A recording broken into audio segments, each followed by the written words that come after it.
Students, आज हम accounting equation में क्वेश्चन नंबर 5 और इस वीडियो के बाद हमारा ये अकाउंटिंग इक्वेशन वाला टॉपिक खत्म हो जाएगा। आज हम स्टार्ट करते हैं क्वेश्चन नंबर 5 को। डी.के. गोयल की ये बुक है जिसका मैं क्वेश्चन नंबर 5 आपको करा रहा हूँ। So the effect of assets and liabilities kept up with the help of accounting equation of Mr. Vipin Traders। एक विपिन ट्रेडर्स है, उसने कहा कि मेरी बुक की एक अकाउंटिंग इक्वेशन आप बनाइए। जैसा कि आपको पता है कि इसका पहले एक परफॉर्मा होता है, यहां लिखते हैं हम पार्टिकुलर, मतलब क्वेश्चन के पॉइंट्स को यहां लिखा जाएगा। उसके बाद इसका formula assets is equal to capital plus liabilities। assets में क्या क्या आते हैं? assets में जैसे कैश हो गया, प्लस बैंक हो गया, स्टॉक हो गया, प्लस और जो भी हमारे क्वेश्चन में मिलेगा हम उसको इसमें शामिल करेंगे। कैश मिला, इसमें फर्नीचर गए, हमने आरटी फर्नीचर से फर्नीचर खरीदा है, एक हमने कैरेज की पेमेंट कर दी, फर्नीचर की पेमेंट कर दी, रेंट रिसीव किया, एक पर्सनल यूज है। तो इसमें फर्नीचर और है,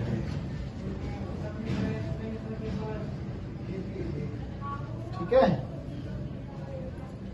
तो फर्स्ट पॉइंट आता है business start with cash. First point, business start with cash कि बिजनेस स्टार्ट किया पैसा लगा करके 1,25,000। तो जब भी हमारे पास बिजनेस स्टार्ट होगा तो हमारे बिजनेस में क्या आएगा, इसमें यही देखा जाता है कि बिजनेस में क्या आ रहा है। बिजनेस में आ रहा है कैश, कितना कैश आ रहा है? 1,25,000। ना स्टॉक पे ना फर्नीचर पे। जिस पैसे से बिजनेस स्टार्ट होता है उसे हम क्या कहते हैं? कैपिटल कहते हैं सर। क्या कहते हैं उसे? कैपिटल। और हमने वो कहाँ लिख दिया? कैपिटल में लिख दिया, क्योंकि इस पैसे से हमने बिजनेस स्टार्ट किया था। इसके बाद purchase goods for cash. Purchase goods for cash second point है। परचेज गुड्स फॉर कैश 50,000 कि मैंने बिजनेस स्टार्ट किया 50,000 रुपए लगा करके, तो मेरे जो बिजनेस में पैसा आएगा वो 50,000 आएगा। आएगा क्या? मैंने गुड्स खरीदा है, खरीदा तो पैसा आया कि गया? पैसा तो गया होगा, लेकिन सर स्टॉक आया होगा। तो कैश में से तो ये 50,000 क्या हो जाएंगे? माइनस। बैंक पे कुछ फर्क नहीं पड़ेगा, और स्टॉक में क्या हो जाएगा? ये प्लस। और किसी के ऊपर इसका कोई इफेक्ट नहीं पड़ेगा। इसके बाद न्यू इक्वेशन। ये 125 है, ये 50,000 है। 5 बचेगा यहाँ पर, यहाँ 11 में से 5 जाएगा तो कितना बचेगा? 75 बचेगा। प्लस यहाँ पर कोई फर्क नहीं है,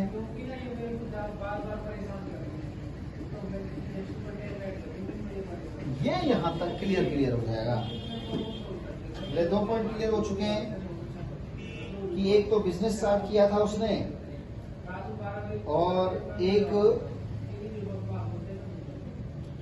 तीसरा पॉइंट है purchase furniture from RK furniture on credit 10,000 की। आरके फर्नीचर एक कंपनी है, एक संस्था है, उस संस्था से हमने फर्नीचर खरीदा आरके फर्नीचर से और ऑन क्रेडिट खरीदा। इसका मतलब उधार खरीदा। कितने रुपए का खरीदा? 10,000 का। सर मैं लिख देता हूं, फर्नीचर परचेज ऑन क्रेडिट कि मैंने 10,000 रुपए का उधार माल खरीदा। जब उधार माल खरीदूंगा तो मेरे पास पैसा तो आएगा नहीं, बैंक पे भी कोई फर्क नहीं, स्टॉक पर क्या फर्नीचर आएगा? आएगा सर, फर्नीचर तो खरीदा है हमने। कैपिटल पे भी कोई फर्क नहीं पड़ेगा। यहाँ आर के फर्नीचर का नाम लिखना पड़ेगा क्योंकि उस कंपनी का नाम है, उस संस्था का नाम है जिससे हमने फर्नीचर खरीदा। 10,000 रुपए का फर्नीचर। उसके बाद न्यू इक्वेशन आएगी इसमें,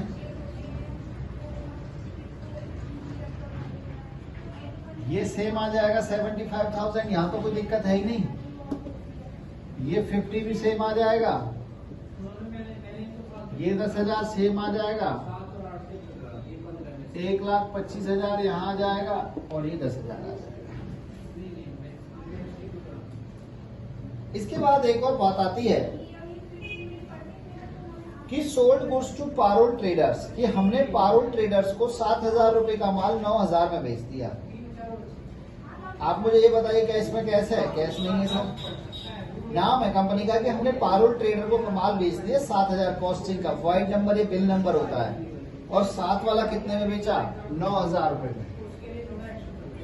तो मैं लिख सकता हूं goods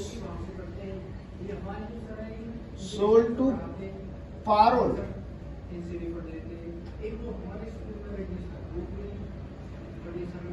goods sold to Parol, कि हमने पारोल ट्रेडर्स को माल बेचा 7,000 वाला 9,000 रुपए में। Goods sold to Parol costing 7,000 at 9,000 rupees. मतलब 7 वाला माल कितने में बेच दिया? 9,000 रुपए में बेच दिया। आप ये बताओ, जब इसमें कैश नहीं है तो हम क्या समझेंगे? उधार बेचा है। उधार बेचा तो कैश के ऊपर तो कोई फर्क नहीं पड़ेगा। नहीं पड़ेगा सर, बैंक पे भी कोई फर्क नहीं पड़ेगा। माल तो जाएगा ना सर इसमें से। कितने रुपए का माल चला जाएगा? 7,000 का इसमें से माल चला जाएगा। प्लस फर्नीचर पे कोई फर्क नहीं है। और यहाँ पर क्या लिखा जाएगा कि हमने सर डेटर बना लिए, कि जब उधार माल बेचते हैं तो क्या बन जाते हैं? डेटर। क्या बन जाते हैं? डेटर बन जाते हैं सर। तो कितने रुपए के डेटर बने जाएंगे? 9,000 के माने जाएंगे। क्यों? क्योंकि 7 का माल 9 में सेल कर दिया और जो 2,000 का प्रॉफिट होता है वो किस में ऐड हो जाएगा? कैपिटल में ऐड हो जाएगा सर। प्रॉफिट हुआ है और कोई भी प्रॉफिट कैपिटल में क्या हो जाता है? ऐड। और लॉस क्या हो जाता है? माइनस। तो इसके बाद क्या बन जाएगी इसकी? New equation. ये 75 सेम, यहां 43 सेम, यहां 10,000 सेम, 9,000 सेम, 1,27,000 सेम और ये 10,000। यहां तक आपकी समझ में आया कि नहीं आया? सर यहां तक तो समझ में आ गया। अब आगे कैसे करना है इसे आगे और देख लेते हैं। क्या कह रहा है क्वेश्चन? क्वेश्चन कह रहा है पेड कार्टेज 100 रुपीज कि हमने भाड़ा दिया। पेड कार्टेज 100 रुपए। कितना भाड़ा दिया? 100। खर्चा है ना। जो खर्चे होते हैं वो किस किस में से माइनस होते हैं? कैश और कैपिटल में से माइनस होते हैं। खर्चे किस किस में से माइनस होते हैं? कैश और कैपिटल में से माइनस होते हैं। 75,000 में से 100 घटा दो, 74,900। यहाँ 43,000, यहाँ 10,000, 9,000। 127 में से 100 घटा दो, 1,26,900 प्लस 10,000। यहां तक आपका पॉइंट क्लियर हुआ कि नहीं हुआ? हो गया सर, आगे चलते हैं। आगे क्या कह रहा है कि cash paid to R K furniture in full settlement 9,700। अच्छा बच्चों, एक ध्यान रखना, फुल सेटलमेंट क्या होता है? फुल सेटलमेंट का मतलब होता है कि उसका हिसाब बराबर कर देना। जैसे मैंने किसी से 10,000 रुपए का माल खरीदा और उसे कह दिया भैया ये ले 9,900 रुपए, तेरा मेरा हिसाब बराबर।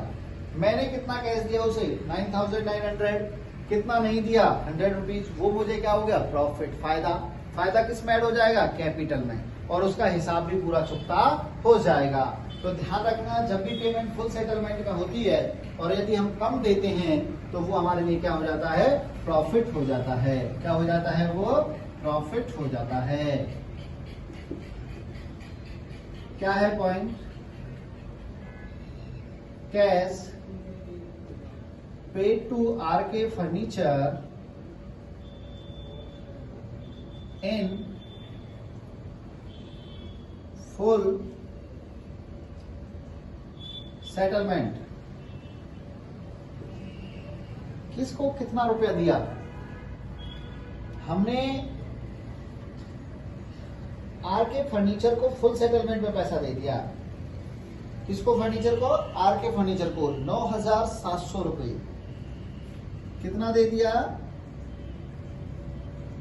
9,700 रुपए इन फुल सेटलमेंट।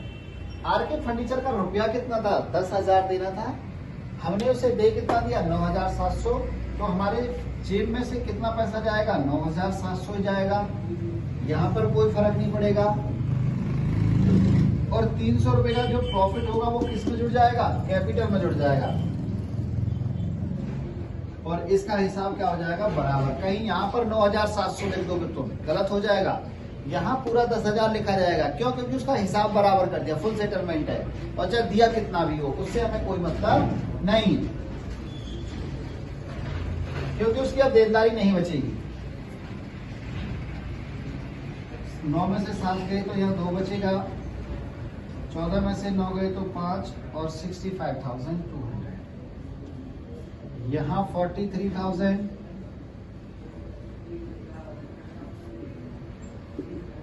यहाँ कितना बचेगा? 1,27,200। और यहाँ कितना बचेगा? 0।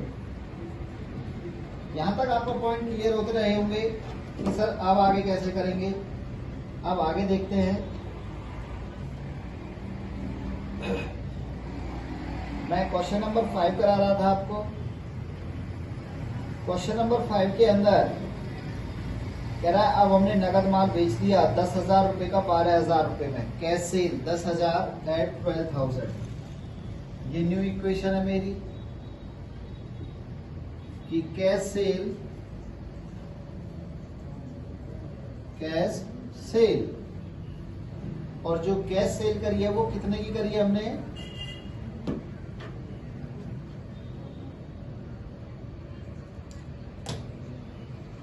Cash cell costing 10,000 at 12,000। 10,000 रुपए का माल कितने में बेच दिया? 12,000 रुपए में बेच दिया। बेटा 10 का माल जब 12 में बेचूंगा, ज्यादा में बेचूंगा तो मेरे पास कितना रुपया आ जाएगा? 12,000 रुपए पूरे आ जाएंगे, नहीं आ जाएंगे? प्लस यहाँ कुछ भी नहीं, 10,000 रुपया का मेरा स्टॉक जो था क्या हो जाएगा? कम हो जाएगा, क्योंकि 10 का माल 12 में बेचा। 2,000 का क्या हो जाएगा? मैं प्रॉफिट। जो प्रॉफिट होगा वो किस में ऐड हो जाएगा? कैपिटल में ऐड हो जाएगा। तो इसको यहां तक ध्यान रखना है कि वो कैपिटल में ऐड हो जाएगा। न्यू इक्वेशन प्लस कर लेते हैं क्योंकि नगद माल बेचा था।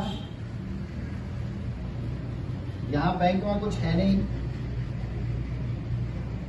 यहां 33 बचेगा। यहां पर 9,000 रिमेनिंग हमारे पास रिमेनिंग है, 1,29,200। कह रहा है कि गुड्स परचेज, अब उन्होंने पर्सनल यूज के लिए, पर्सनल यूज पर्सनल यूज में 5000 रुपीज विड्रॉ कर लिए। कह रहा है personal use, purchase a bicycle for personal use, अपने खर्चों के लिए, अपने घर के लिए उसने 5000 रुपए की बाइक खरीद ली, बाइसिकल साइकिल खरीद ली। तो जो पर्सनल यूज होता है वो किस किस में से माइनस होगा? कैश और कैपिटल में से। क्यों? क्योंकि ड्राइंग होता है और ड्राइंग एक तरीके से खर्चा ही तो होता है, और खर्चा किस किस में से माइनस होता है? कैश और कैपिटल में से माइनस होता है। किस किस में से माइनस होता है? कैश और कैपिटल में से। तो यहां पर रिमेनिंग बचेंगे 72,200 प्लस, यहाँ पे कुछ है ही नहीं बेटा, बैंक का कॉलम नहीं था, मैंने एक्स्ट्रा लिख लिया था, मैंने शायद इसमें कोई बैंक हो। ये 9,000 रुपए का हमारा डेटर था, और यहाँ पर रिमेनिंग जो बचेगा 1,24,000 रिमेनिंग, यहाँ पर रिमेनिंग बच जाएगा। इसके बाद मेरे पास डाटा नहीं है, तो ये क्वेश्चन मेरा यहीं पे सॉल्व होता है। और क्वेश्चन नंबर 5 आपने कंप्लीट करना है। और अकाउंटिंग इक्वेशन की अब कोई भी प्रॉब्लम हो तो आप हमसे डिस्कस कर सकते हैं। हमारे चैनल पे आप अपने सब्सक्रिप्शन डाल सकते हैं कि सर ये क्वेश्चन कराना है, तो वो क्वेश्चन हम आगे से सॉल्व कर देंगे। तो इसके सारे इलस्ट्रेशन और प्रैक्टिकल आपने सॉल्व करने हैं, जो भी प्रॉब्लम हो उसे आगे करना है। Thank you.